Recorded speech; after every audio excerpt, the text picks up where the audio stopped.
जब माता पार्वती जी भगवान गणेश जी को इतना लाड करती, प्रेम करती, और जब माता पार्वती जी भगवान को लाड प्रेम दुल्हार करती तो भगवान कहते, भोलेनाथ जी को एक बार विष्णु ने कहा, बोले गणेश ये तेरे पिताजी जो हैं, बोले ये कैलाश पर्वत पर रहते हैं, तो क्या तुम्हारा परिवार तो पूरा साथ में रहता होगा? बोले हाँ। बोले जब तुम्हारा परिवार वो कैलाश पर्वत पर साथ में रहता है तो एक बात बताइए, तेरे पिताजी के पास में जो गले में सांप है ये तो बोले डसता होगा? बोले हाँ वो बहुत खतरनाक है। बोले तो बोले गणेश एक बात बता, जो तेरे माताजी के पास में क्या है? देखो साहब ये बातें हमारे जीवन में उतारने वाली है, क्योंकि भगवान की शिव महापुराण कथा में, भगवान की कथा में एक बात यहाँ सीखने को मिलती है कि माता पार्वती जी यानी कि दुर्गा जी के पास में शेर है और भगवान भोलेनाथ के पास में नंदी है, लेकिन दोनों में आपस में कितनी मित्रता है। नहीं तो शेर गाय को नहीं छोड़ता है साहब, शेर बैल को नहीं छोड़ता है, खा जाता है, लेकिन प्रेम क्यों? क्योंकि संगत में कैसी रह रहे हैं? भगवान की संगत में बैठे, अच्छाई की संगत में बैठे हैं। एक तरफ गणेश जी के पास में चूहा है और एक तरफ कार्तिक जी के पास में कौन? मोर। लेकिन मोर चूहे को नहीं छोड़ता है, लेकिन वहां मित्रता। क्यों मित्रता है? ये भाव हमें सीखना चाहिए। क्या सीखना चाहिए? आज का मानव कैसा हो गया, अगर हम क्या करते, किसी पड़ोस वाले ने गाली बकी तो हम भी उसे गाली बकने लग जाते, उसने हमें कुछ बुरा कहा तो हम भी उसे बुरा कहने लग जाते। नहीं, ये शिव महापुराण की कथा कहती है, जिस प्रकार आप डाक घर में चिट्ठी डालते हैं और वो चिट्ठी अगर सामने वाला नहीं लेता है तो वो पुनः वहीं आकर के जिसने भेजी वहीं आ जाती है। उसी प्रकार ये गाली है, अगर इसे हम एक्सेप्ट नहीं करेंगे तो ये पुनः वहीं चली जाएगी, उसको अनसुनी कर दो। जिस प्रकार डाक घर में चिट्ठी डालने से वो चिट्ठी अगर सामने वाला नहीं लेता है तो पुनः आ जाती है, उसी प्रकार गाली है, उसी प्रकार ये बुराई है। आप उस पर ध्यान मत दो। क्यों? क्योंकि मेरा भगवान देखने वाला। आप कहते हैं कि भगवान देखता नहीं, आप कहते हैं कि भगवान आता नहीं। क्यों? मीरा के जैसे आप बुलाते नहीं। जब बेटी की शादी करी तो कर्जा बढ़ गया, और कर्जा बढ़ा तो सेठ ने कह दिया मेरे पैसे दे वरना तुझे मैं जेल करा दूंगा। तो साहब बेटी का बाप कहता है, बोले मैंने तो सारे पैसे चुका दिए। सेठ जी बोले बता तेरे पास क्या लिखा है? साहब उसके पास में एक कागज नोटिस लिखा हुआ था।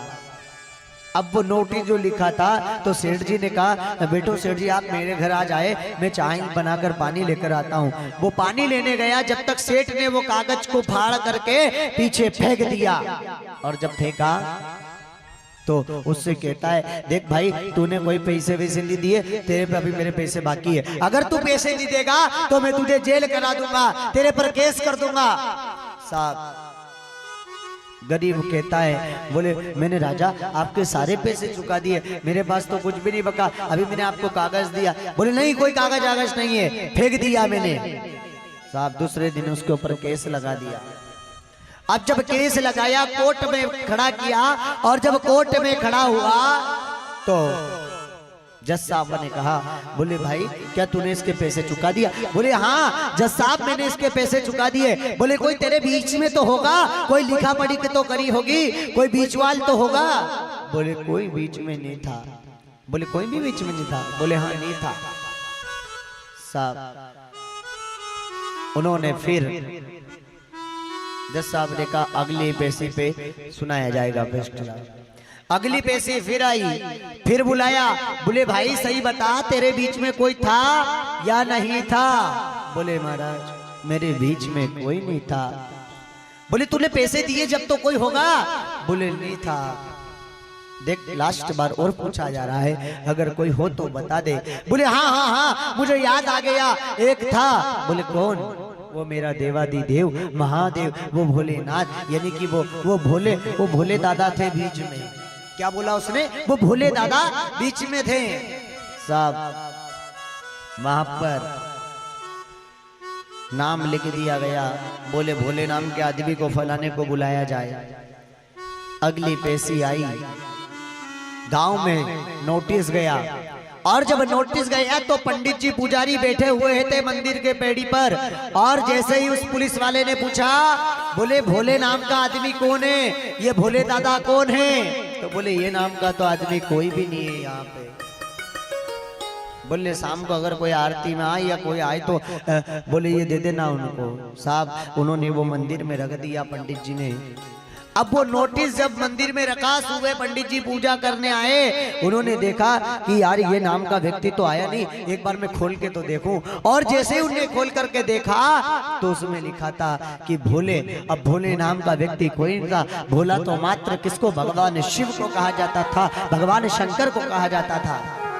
और भगवान शिव से पंडित जी ने कहा, अरे भगवान, लोग तुझे घर बुलाते थे, आज तो तुझे कोर्ट में भी खड़ा कर दिया है, आज तुझे कोर्ट में भी बुलाया जा रहा है। साहब भगवान ने कहा क्या हो गया? जा भक्त बुलाएगा वहां जाना तो पड़ेगा।